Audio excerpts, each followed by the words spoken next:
Neste episódio, sem lei.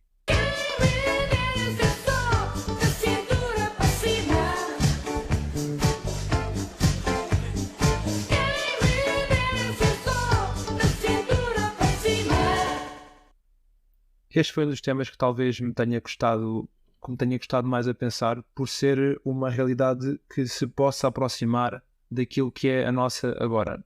Nós, enquanto sociedade, fomos nos desenvolvendo e fomos evoluindo no sentido de criar regras, de criar formas, podemos conviver uns com os outros de uma forma mais justa e mais igual. É uma realidade que nós fomos construindo.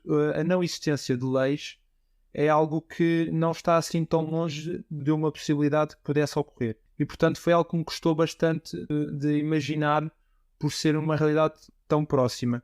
E que eu poderia talvez até dizer que pudesse ser aquilo, um tal ideal anarquista, talvez uma utopia para os crentes da anarquia.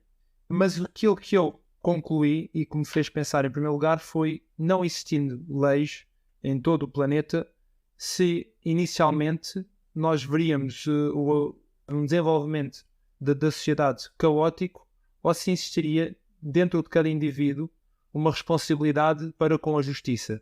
E, portanto, se cada indivíduo tivesse essa responsabilidade dentro do seu ser, se isso não levaria que depois, enquanto grupo, as ideias, ainda que não estivesse escrito em lado nenhum, nem estivesse estabelecido que existissem regras para as quais tivessem que ser respondidas, se não existisse aí uma responsabilidade de grupo e que levasse a que o comportamento da sociedade fosse ainda assim organizado e não tão caótico como talvez pudéssemos pensar.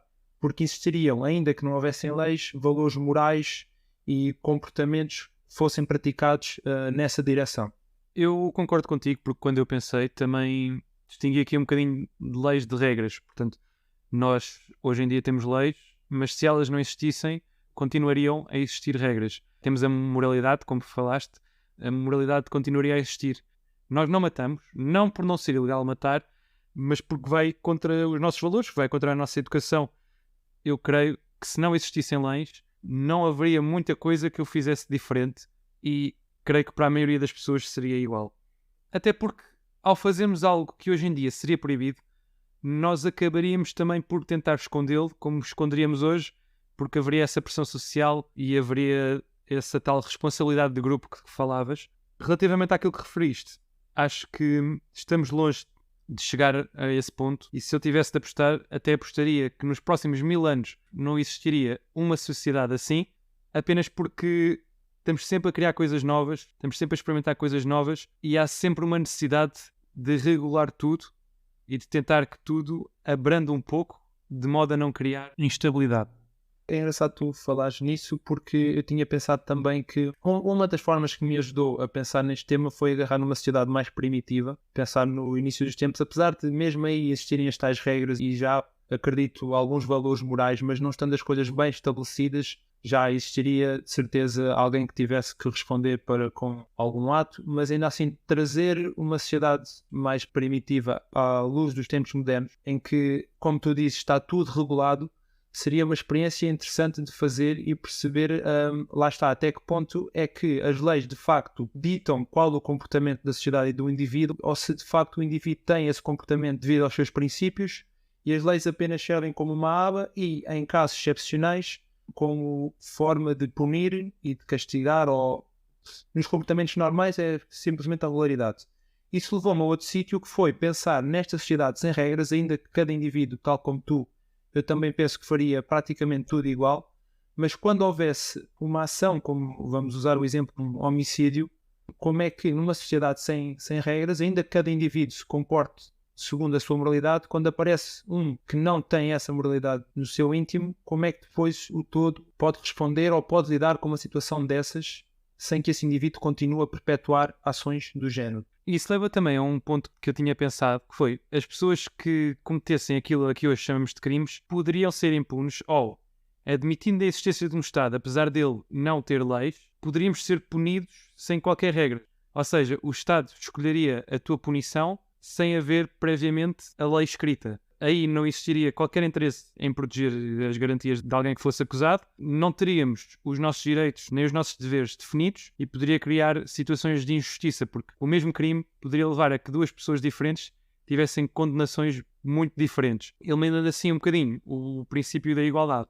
Esse sentido de justiça de que tu falas, eu acho que é muito importante, porque nessa situação que tu falavas, e mesmo existindo esse Estado, ou não existindo, as pessoas comportarem-se simplesmente como acham e não haver ninguém que fizesse essa punição, eu acho que o sentimento de justiça, o sentido de justiça existiria sempre. E não existir esse Estado, acho que é uma boa hipótese a que houvesse uma forma, depois das coisas correrem, diga-se, entre aspas, bem, surgiria provavelmente grupos de justiceiros, de pessoas que, face àquilo que é um comportamento contra a moralidade da maioria, porque no fundo depois aquilo que também dita as leis hoje em dia é o que a maioria sente ser aquilo que é o correto e o mais justo, quando depois houvessem esses crimes, creio que haveria sempre um grupo de pessoas, haveria sempre um sentido de justiça que exigiria no íntimo de cada indivíduo que fosse cumprido e portanto seria feita depois alguma punição e seriam cobradas essas ações contra aquilo que é o sentido da maioria. Essa questão que estás a propor, eu não sei se seria possível vivê-la em democracia, exatamente por teres referido que é o sentimento da maioria, mas temos de pensar bem, não é bem o sentimento da maioria, porque mesmo em democracia, primeiro, nem toda a gente vota, e depois não são os votantes que criam as leis. Apesar de eles apoiarem, no caso do nosso sistema, votamos em deputados que depois aprovam e propõem leis, eles não precisam de aprovar nem de propor as leis que a maioria julga necessárias. Nós votamos porque confiamos neles para esse trabalho. Se pensarmos não só em democracia, mas depois em estados talvez de ditadura em que existem as leis na mesma, mas lá está, talvez essas leis são depois aplicadas, mas existe um grande grupo de pessoas que de facto não podem até nem concordar com elas. Se pensarmos em ditaduras, depois as minorias sofrem bastante. Não deixa de haver ainda assim um sentido de justiça, mesmo que esta não esteja revista nas leis. O que eu penso é que numa sociedade, pensando no ser humano à escala global, não existindo leis em lado nenhum, não deixaria de haver uma linha, vamos chamar-lhe uma linha condutora, transversal a todos ou quase todos os indivíduos, a uma grande maioria deles, em que existem um conjunto de ações e de questões que são tidas como as corretas ou as mais justas. Quando as coisas não são feitas segundo essa linha, acho que seria muito fácil de um indivíduo se identificar com o outro na discordância de uma ação desse género. Daí surgirem, não digo como grupos que depois agissem no sentido de punir esses acontecimentos, mas uma identificação de grupo face àquilo que é o correto, mesmo que não hajam regras que o ditassem. Há quem defenda que as leis podem ser um bocadinho responsáveis por alguma criminalidade. E depois também temos de perceber que força é que a lei tem. Em Israel, que tem uma lei para o país inteiro, no entanto, em Jerusalém, a criminalidade é muito baixa. Porque os judeus acreditam que o pecado de uma pessoa é o pecado de uma comunidade. E, portanto, se um não se salva, os outros não se salvam também. Então existe uma pressão social e religiosa enorme em Jerusalém, de modo a que não exista criminalidade. Se andarmos por outros sítios de Israel, como Tel Aviv, que é uma cidade muito grande, já não acontece tanto isso, porque já não é uma cidade religiosa como é Jerusalém. É uma cidade muito aberta e, portanto, aqui a pressão religiosa e social não é tão grande, o que demonstra um bocadinho que num país como Israel a legislação não terá tanta força como a religião. No fundo, o indivíduo responde segundo uma doutrina que ele acredita no seu íntimo e que partilha com os outros indivíduos. Isso tem mais força do que muitas vezes haver uma lei escrita. Se o indivíduo no seu íntimo tiver a razão do seu lado para justificar uma devida ação e uma doutrina que partilha com um conjunto de pessoas, é mais fácil de ele agir segundo essas regras morais. E se calhar numa sociedade em que não existisse a lei de todo, fosse muito por aí que se conseguisse encontrar alguma normalidade, diga só, uma fuga ao caos. Seria por aí que o caos não ganharia espaço. Até porque nós ouvimos mais as palavras de quem confiamos e de quem nos é próximo. Para as leis funcionarem bem, é preciso existir uma confiança no Estado e no poder que vigora na região.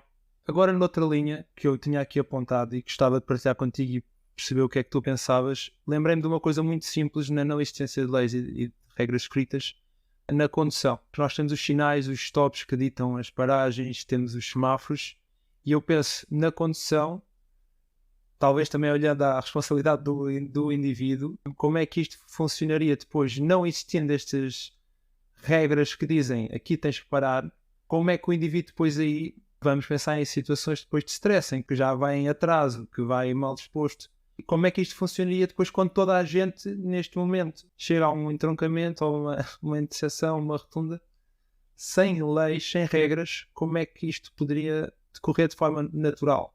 Acho que isto, lá está, temos de separar um bocadinho as leis das regras, porque em países como a Índia, em que tens cruzamentos enormes que não têm qualquer tipo de sinal, eles avançam todos e passam sem nenhum acidente. Há vídeos no YouTube em cruzamentos enormes, portanto, a coisa acaba por funcionar. Se calhar não tão organizada aos nossos olhos.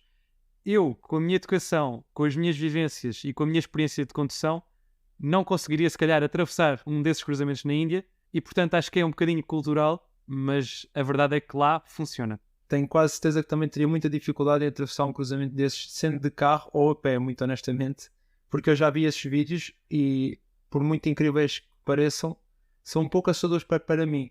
Mas lá está, talvez por eu ter este modelo tão vinculado na minha vida, de estar à espera, quando chega uma rotunda e um cruzamento, de ver um sinal e disso estar lá deitado para mim. Será que são as leis que definem o que é certo e o que é errado?